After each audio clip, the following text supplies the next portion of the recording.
c'est un moment important dans la vie de notre nation.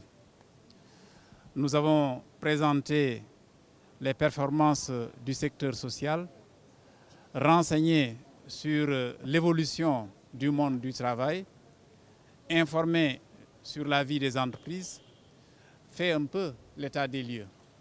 Je voudrais profiter de vos micros pour inviter tous nos compatriotes qui parlent du monde de l'entreprise, qui parlent des questions de travail, d'emploi dans notre pays.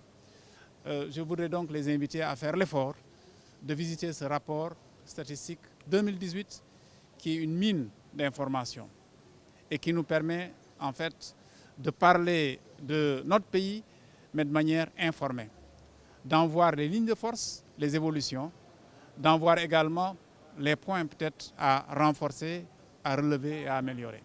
Au total, c'est un exercice important puisque c'est à partir d'une information tout à fait objective que l'on peut évidemment prendre des décisions et essayer d'améliorer l'existant. Au total, au vu des chiffres, du nombre de contrats qui ont été signés en 2018, on note qu'il y a eu une gradation positive de l'ordre de 10 000 et que c'est une évolution absolument notable.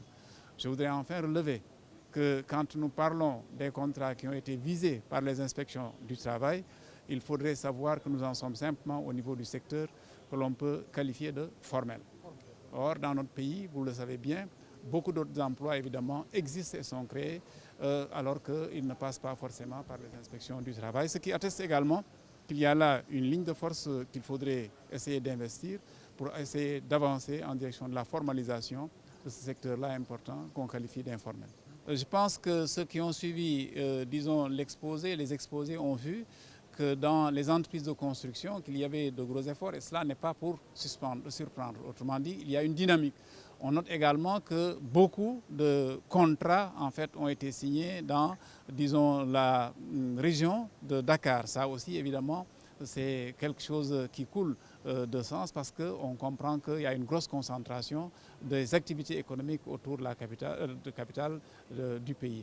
Bref, en tout cas, quand on regarde les choses, on se rend compte qu'il y a une dynamique absolument avérée de nos entreprises et qu'il y a des performances évidemment qui méritent d'être encouragées et renforcées. Je pense que l'une des premières exigences, c'est de faire l'effort de visiter d'abord le rapport, de le lire patiemment pour pouvoir l'exploiter de manière judicieuse. Évidemment, le rapport nous dit qu'il faudrait qu'on fasse l'effort, par exemple, disons, de déconcentration et que nous allions en direction de création, disons, d'emplois au niveau de nos régions. C'est une belle visée, c'est une bonne ambition, mais c'est loin d'être aussi simple que cela. Mais vous le voyez bien, Monsieur le Président de la République, depuis 7 ans, travaille à restaurer ce qu'on appelle l'équité territoriale. Au-delà même de la justice sociale pour laquelle il travaille d'arrache-pied, il s'attache à rétablir ce qu'on appelle l'équité territoriale. Ça veut dire faire de sorte que nous ayons en tant que Sénégalais les mêmes chances, quel que soit notre positionnement au niveau de notre territoire national. Le faire servirait par-delà les régions qui sont elles-mêmes un tout petit peu, disons, demanderesses, par-delà ces régions-là, le faire serait également à l'avantage des régions qui sont comparativement mieux loties. Je veux dire que s'il y a des possibilités, disons, de trouver des emplois décents à l'intérieur de notre territoire national, cela ne profite pas qu'à ces régions-là, cela profite également à Dakar. N'est-ce pas? Parce que nous ne nous concentrerions pas tous au même endroit, parce que c'est là que nous escompterions simplement pouvoir trouver quelque chose qui nous permettrait de vivre.